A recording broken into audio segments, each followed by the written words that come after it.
Good morning, everyone. Welcome to the USCF Startup Workshop. Let's welcome our first speaker of the day, Ms. Edith Yeung, partner of Rise Capital, to share some actionable tips on what venture investors are now looking for and how to craft a pitch that effectively grabs investors' attention in the post-COVID world. Edith, please. Hey guys, thank you so much for having me, and good morning, everyone. So what I'm going to actually do for the next 30 to 40 minutes or so is to go over a deck that I prepared on how to pitch your startup. So I'm going to actually kind of go over, from a investor point of view, some of the things that I look for when I look at the startup, and then really is around like the mindset. And then I'm going to also show you some examples. Some of them are actually really, really well-known company when they were raising their seed and Series A, and probably some of you can guess what it is. And then we're going to end the conversation with how do you follow up and what are some of the concrete things that I will look for when you pitch. All right. So this could be a really, really dry topic. So I think that, in life, you got to do something you're super passionate about. If you're not having fun, why do it, right?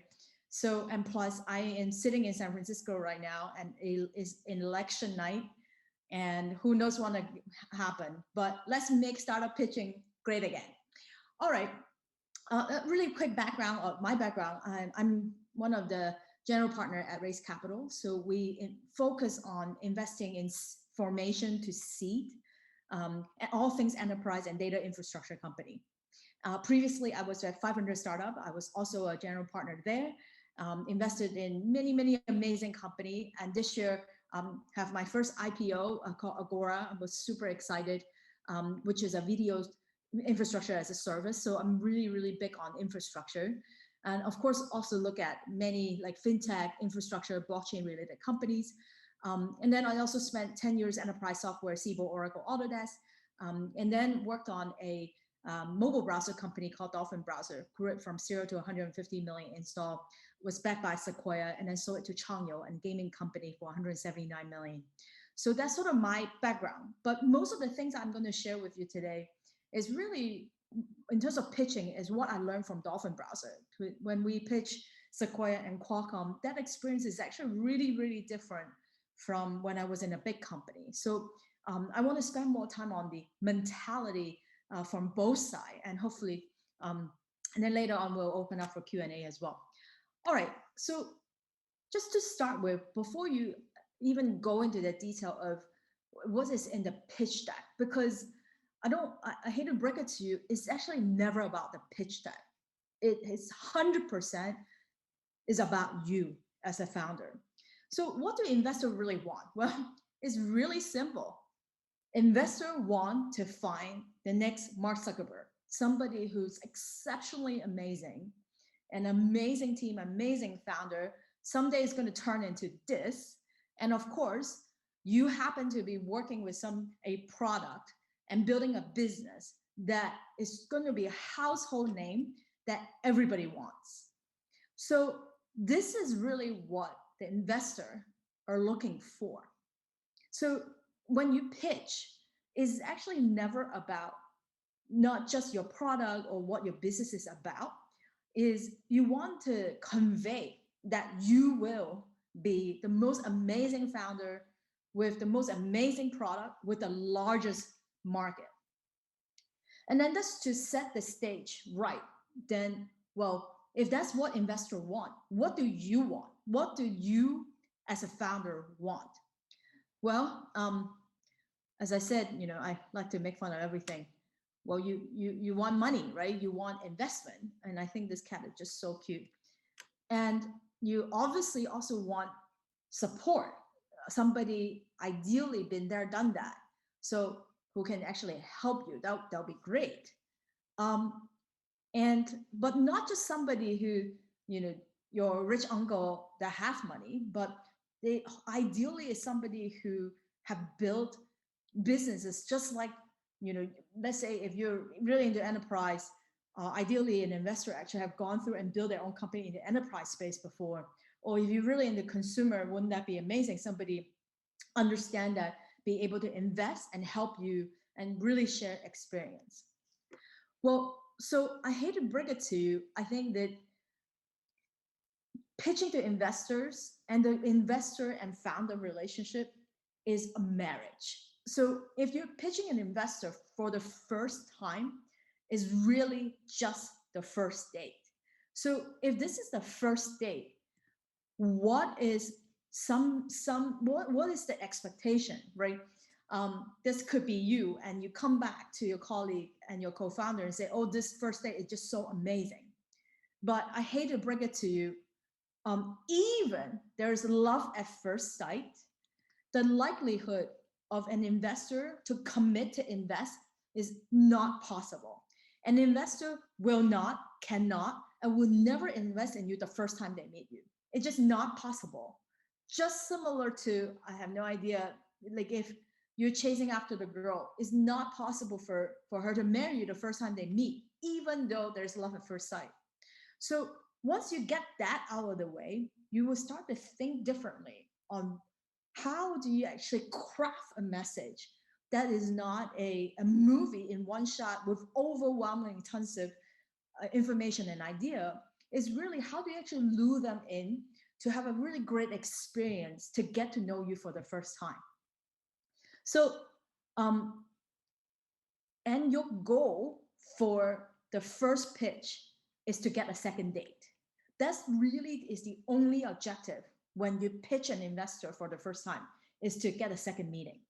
And and with that in mind, I'm going to go through what are some of the things in terms of pitch deck and what you should emphasize and say, and then we'll go from there. So what exactly should you talk about in your first pitch? Well, just to start with, before you even talk about your life journey, honestly, most investors don't care. It's not that they don't care, but they don't have enough time. The first pitch meeting is really, really short. They just want to see if it's something that I even want to get involved with. Because I hate to, not all investors are equal. Some investors are actually rarely clear about what they don't invest. So for me, as I mentioned earlier, raise capital is really into enterprise and data infrastructure.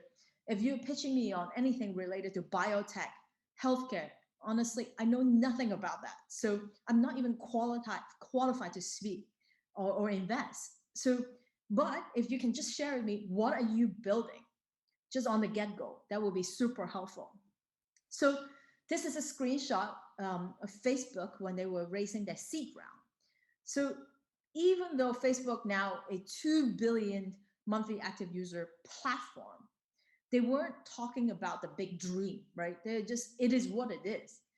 Facebook is an online directory connecting student, alumni, faculty, staff through social network, and at the time, very specific, just colleges and university, allow for user connection based on friendship, courses, social network, and it's also a messaging system. That is it. Really, really care what it is. Then when I read it, I'll be like, okay, I get that. Then the second thing you want to talk about, um, okay, you're building this. Why bother? Why is this such a big pain point to worthwhile for me to invest in, for you to even spend time to work on it? Well, so this is the pain point for Airbnb when they're raising their A. So price is a huge concern for most of the travelers. Hotel is pretty disconnected. There's no culture. It's not that you know anybody. And there isn't a platform for travelers to go and meet the local hosts. And this is something that is more than a hotel. Makes sense. I think like if I would critique it, is to basically add more quantitative numbers. Okay, there's X number of like hundreds and millions of room being booked every year. Price is a concern because maybe there's like a big price range or the number of budget travelers. I think that would add on to this pitch even more in terms of pain point. All right, number three.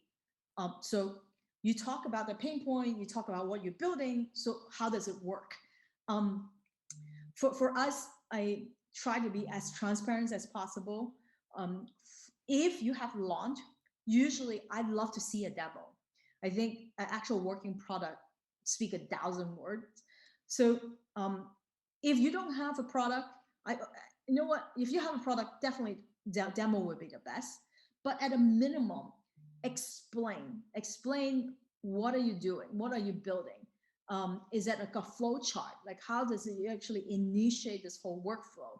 So in this case, this is Dwala. So they explain it that payment network. So usually most of the pitch will come in to explain high level. This is the architecture or the flow and who are the users. And then I will jump into a demo. Next is if you have a traction. You may say, well, what if I haven't even launched yet? And that's why sometimes I would suggest, because first impression is so important. If you're not ready for a venture capitalist, you probably shouldn't pitch, because otherwise they will basically say, well, we have not much to talk about because you're still so early. But having said that, I have definitely invested in idea, because the founder is just so deep in understanding what's happening in that particular field. So it really depends. But let's assume you have launched it. You definitely want to talk about some of the traction you have. So this is a LinkedIn in 2004. I believe this is also their raising Series A. A really, really nice looking growth chart that has shown in terms of growth. They weren't making any money, but definitely increase in terms of user increase. And this is something that also show, if you're a founder, you got to be really clear about what is your KPI for the company. You may not even have any, but sometimes I think, particularly for consumer, you haven't launched yet, but nothing from stopping you for having a landing page to just collecting email address. That motion of you doing marketing helps how you actually think about building that business. So it's really, really important to have some sort of number KPI expressed in graphical form. Of course, not everybody look like this, but still good to know that you know. Then how do you make money? I do not buy the fact that, well, we're not even exploring yet. We don't know. Well, I guess what? Doesn't really matter what sort of product you're building. Monetization and business model, been there, done that. There's so many different examples. You don't have to know and 100% sure that is the case, but you should at least think about it. So this is Airbnb. They basically talk about, we support, if we just have, 10 million trips, take $20, we have a $200 million business. Obviously, they blow this out of the water. But it's just good to think about, all right, I'm going to take 10% of the commission. And in this case, it's a marketplace. So no matter what sort of platform you're building, consumer, marketplace, fintech, enterprise, somebody have done it before. So it's really, really good for a founder, if you're starting out, to at least study and really know your competitor, or maybe they're not even competitor, but a similar player in a different region. You will learn a lot and be able to show that you understand what you're building. And then who's on the team? Well, picture of the founders, the name, where they have worked at before, and usually it's great to know that the founder has some history together. Maybe you met in college, maybe you used to work together in specific company. All these little things help, because remember at the very beginning what I mentioned, that everybody just really want to invest the best team. The best team really means that this team will not fall apart. So think about how you would tell the story of the team, so that you are somebody that is the best team, why you need to do it now. Who are your competition? Well, this is the very generic, but everybody does it, right? You're always on the top right, and definitely think about who are your competitors.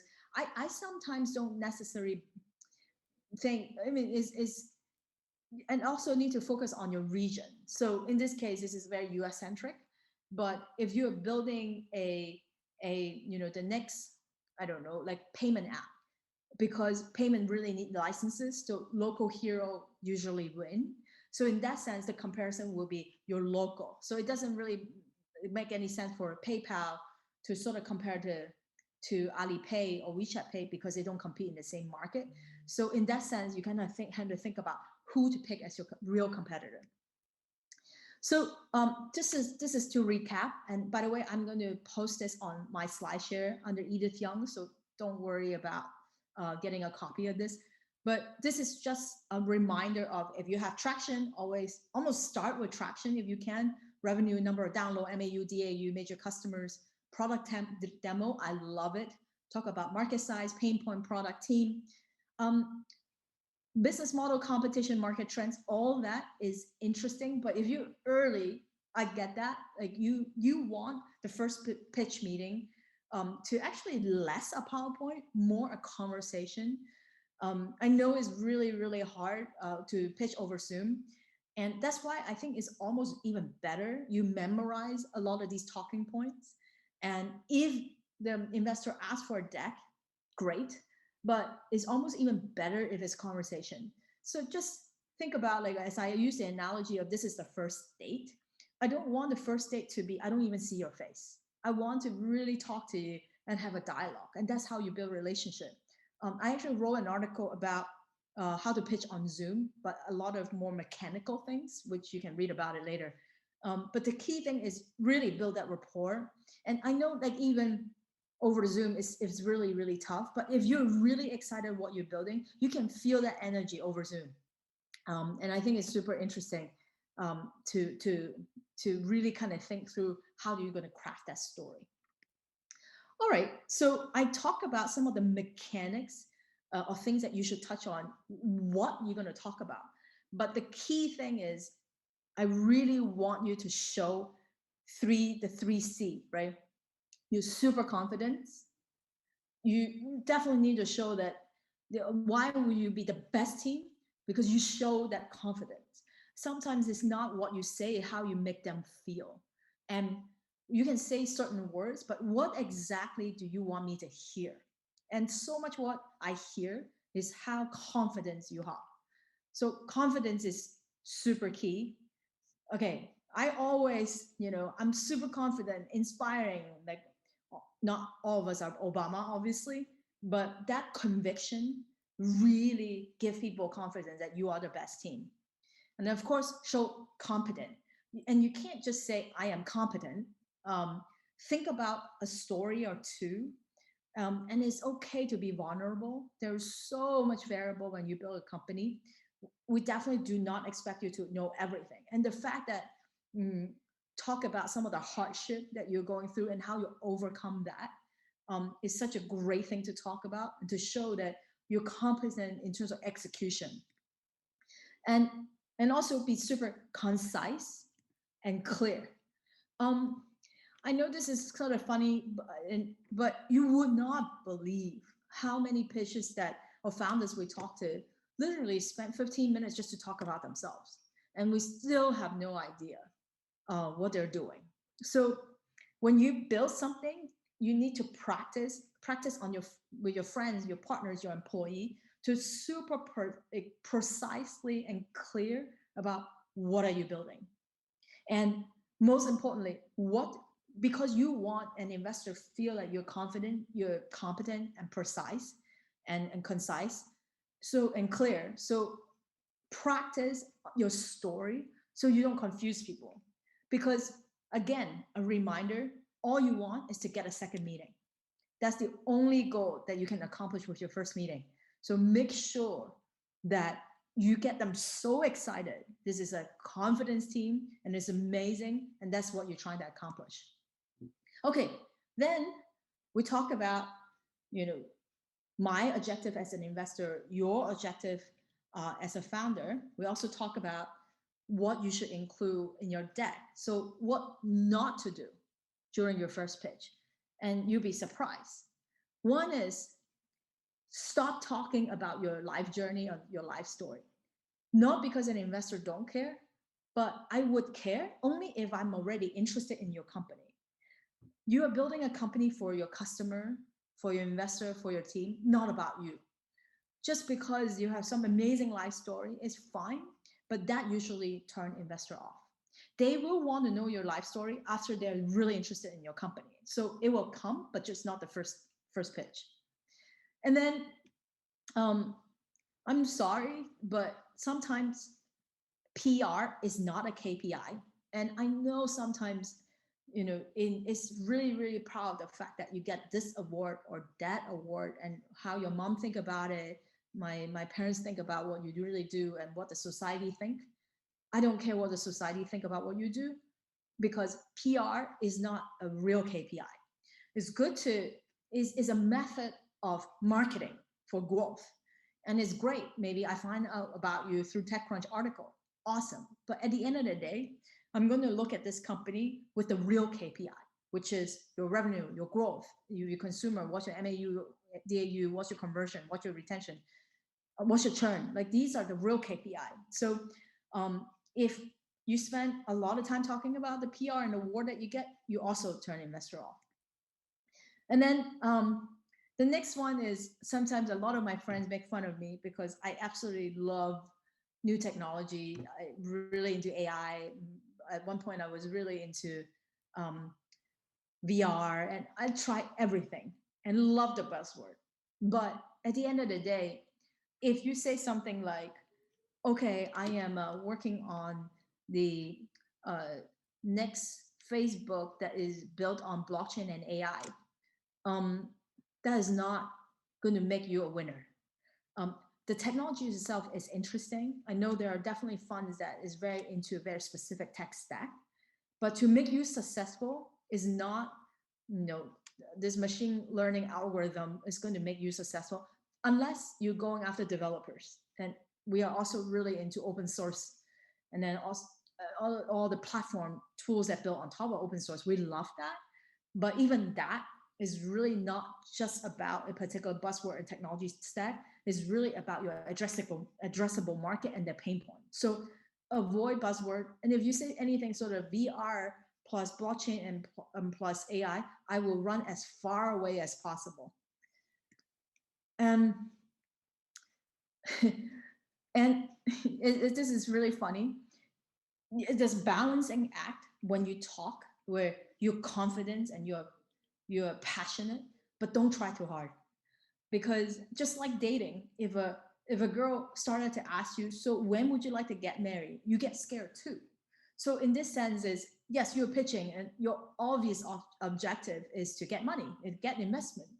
But if you act like, well, you can't pretend, but you can't act try so hard, that will scare investor away. So it's just be careful when, again, just remember the only objective that you have is to score the second meeting. All right, so you didn't have any hiccup in terms of what you talk about, and you also focus on what you should focus on. Because this should be a dialogue. What should you ask the investor? Well, there are so many questions that you can answer. At Raise Capital, we document all these is actually on our website, how we invest. But which I encourage all investors actually to be transparent. But if the investor did not put that on the website, then you should ask, how many investment have you done in the past 12 months? This is actually about how active this investor is. How many companies have you invested in so far? In my case, is about 60 companies. Have you invested in this industry before? Obviously, but I also came from enterprise. What's your decision-making process? Well, we care about the list of things: product market fit, founder conviction, speed of execution. Once we look at you, we want to meet the rest of your team. We also do a lot of reference check. We do technical due diligence, all these things, right? We talk a lot about these processes. Every single investor, at least from a fund, I think angel is a little bit different, have all of these things ready, and they're happy to tell you about it. It's just most people don't ask. How big is your fund? Do you do follow investment? In addition to, how do you want to work with your company? You know what? It's completely okay if you're a pure financial investor. But at the same time, I think these days, for a great company, it's very competitive. We love working with founders. Particular go-to-market and marketing is something that I just really enjoy thinking about. So you are all these dialogue that you can have and question, so then you can better follow up on, and then talk about something else that it's not just about you, and also it's the other side. What sort of interesting thing are the investor looking at, or have they actually meet anybody else in the similar field, more importantly, your due diligence on the investor is, have they invested in things that is in your field? Because investor is not supposed to invest in things that are conflict of interest. So you should do your own homework as well. So that is all the question and tips you can ask them about. Then what do you do after the pitch? You'll be surprised. So many people just pitch and they never follow up. And you know what? I this year, because of COVID, I'm stuck at home. Literally almost 350 deals now that we do half an hour first time pitch. There's so many pitches I see every day. If you don't follow up, it's just you're probably not interested in working with us. Get that.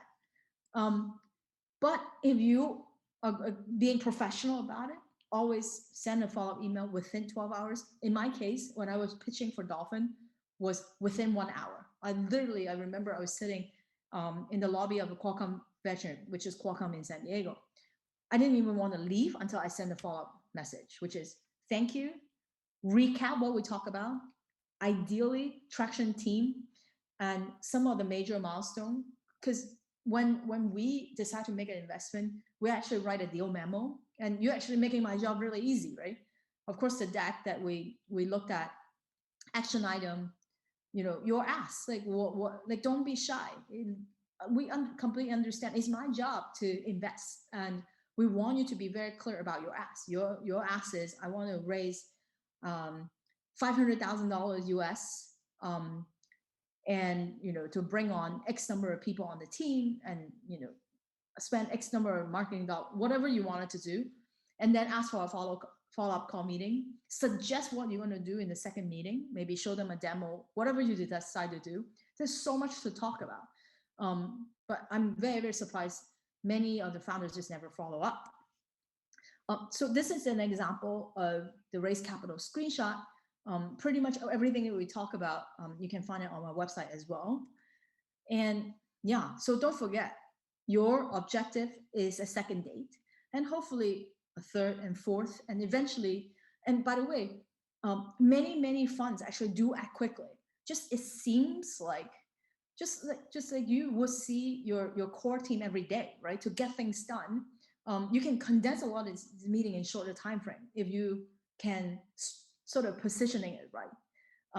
But don't forget, don't rush to tell all your story, and be very, very clear what you're trying to accomplish on your first pitch.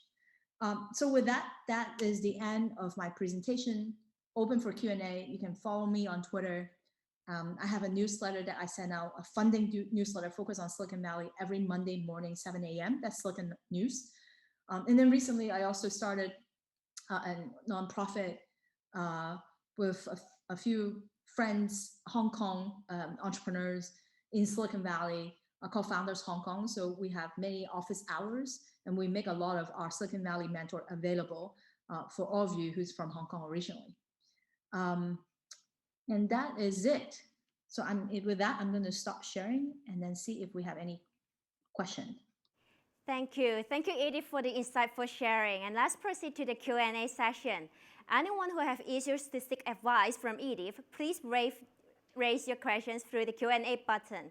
And we have already received some questions from our audience eager to learn more from your experience. Here's the first question. When does it make sense to pitch VC that are not in your continent, like Hong Kong startup going to the Silicon Valley to pitch? By the way, this is the best time to pitch international VC, because so we also started an indicator for all the companies that we've been looking at. Almost 99% of the companies that we've been looking at, even though they may say they're from San Francisco, they actually are somewhere else because of COVID. So I think US VCs, it depends on where do you want to go to market. I don't actually care as much anymore where you're located, but what I do care is what is your geography in terms of go to market. If your go to market is in the US, I think it makes sense to invest in, like, have conversation with a US VC. But if your go to market is Southeast Asia, talk to a US VC will be super confusing. One is you're not in Silicon Valley or San Francisco, and second, you're not going after with a geography they're familiar with. At least for VC fund, we actually have mandate for most of the investment that we do. And in my case, go to market is definitely in the US.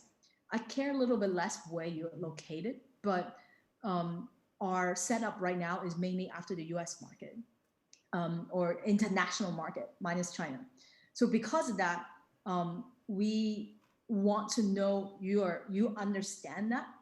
But if you're going after US market, happy to have a chat and super interested in what you're working on. Thank you. And here's our second question. How to even go about getting an appointment with the prospective investors? Employment, you were saying. Yeah, if appointment. You want to be, appointment. Appointment. Oh, how do you actually book a meeting? Well, actually, it's actually pretty easy. A lot, again, like most of the investors, their job is to invest. So pretty much most of the VC have their email available on the site. Having said that, there's a much better way to get introduction. One is definitely through their portfolio CEO. So if I have invested in a CEO, they're obviously great and a proven person that I trust. I love getting referral from my own CEOs. So figure out within your network who have this investor invested in before and ask for intro, because the likelihood of their reply is much higher. On a daily basis, I get anywhere 10 to 20 cold email, and some of them, the pitch email is so badly written, I have no idea what they're talking about. Sorry, I don't know this person. So not obligated to reply. But if somebody through an introduction, either from my CEO or another investor I have done a co-investment with, absolutely will take the intro, and it's much more easier to get a meeting that way. Thank you. And our third question is, if you compare your own experience presenting to customers in startup or the corporate world versus presenting to investor, what aspects do you think are similar, or what aspects are different? That's a great question. Well, as I mentioned in my talk earlier, your objective, particularly for getting investment, is really a long-term relationship. Because think about it, right? In the biggest difference when you are selling a product to a customers, or whoever that you are selling to, once, at least in a more established company, when you're done selling, you usually have a different team to fulfill the order, to do customer support. Then your whole company is building around supporting that particular customer. When you pitch investor, the investor only want to talk to the CEO. So you are it. Like, you can't now later on just have a CFO to deal with you.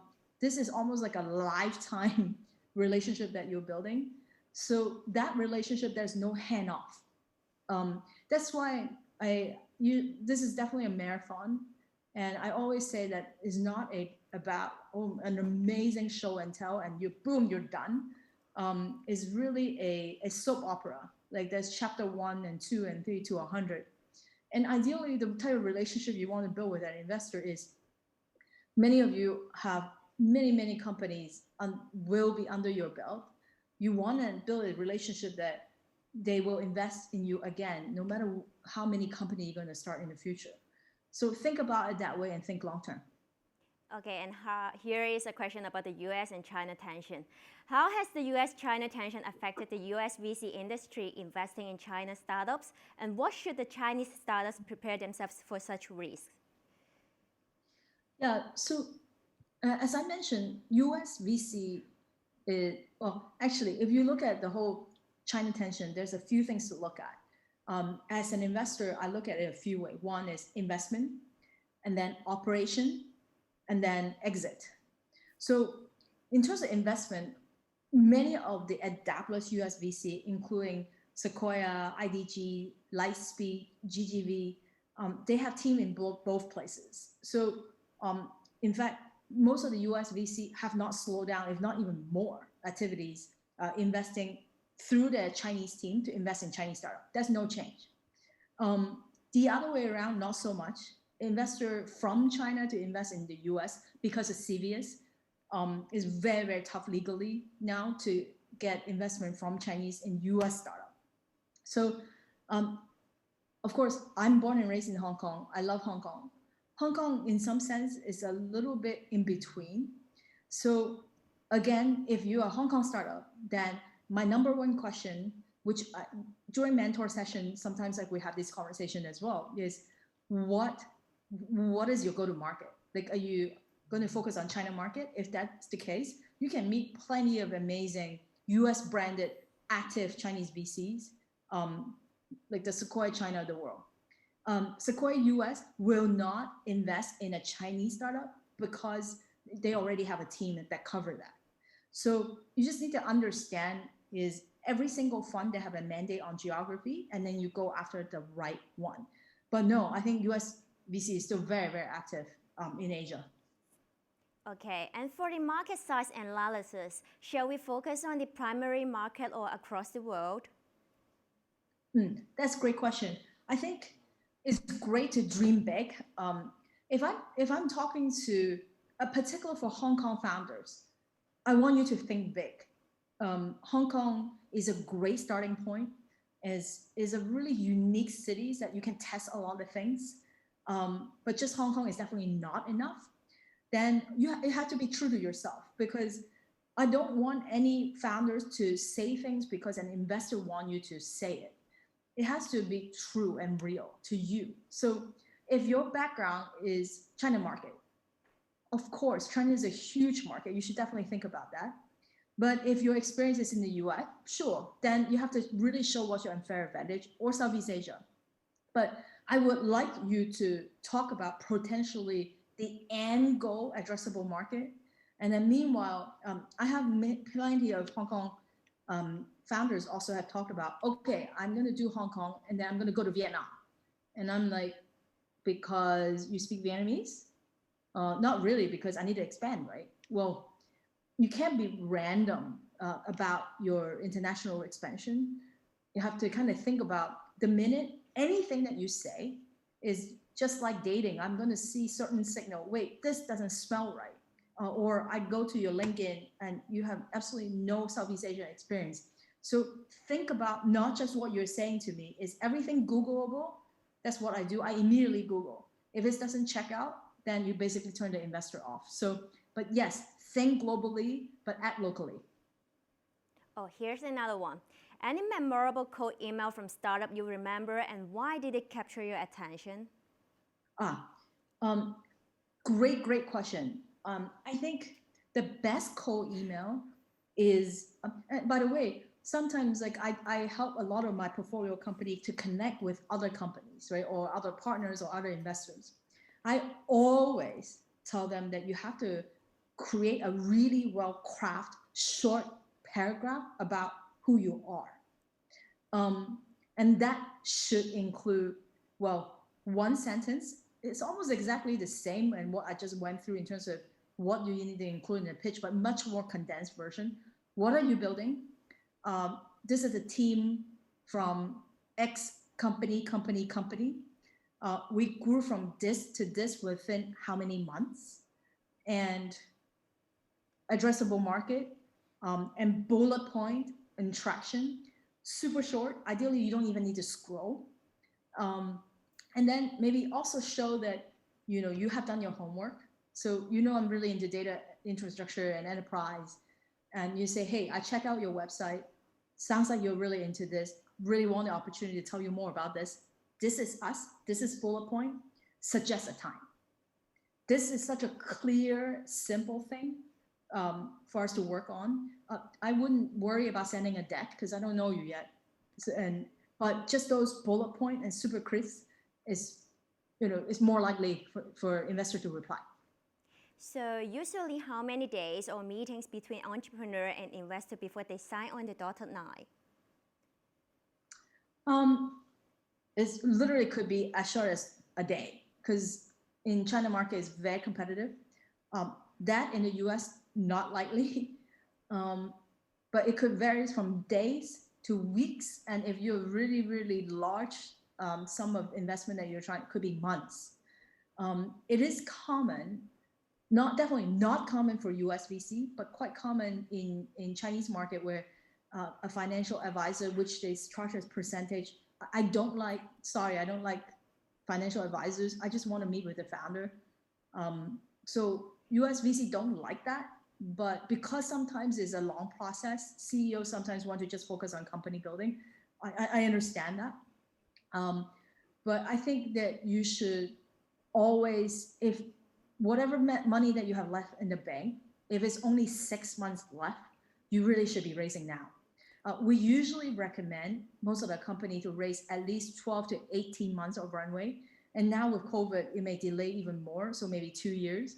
So you need to watch your bank account, be conservative, and as is running low on cash, understand that this may take you a few months and start early.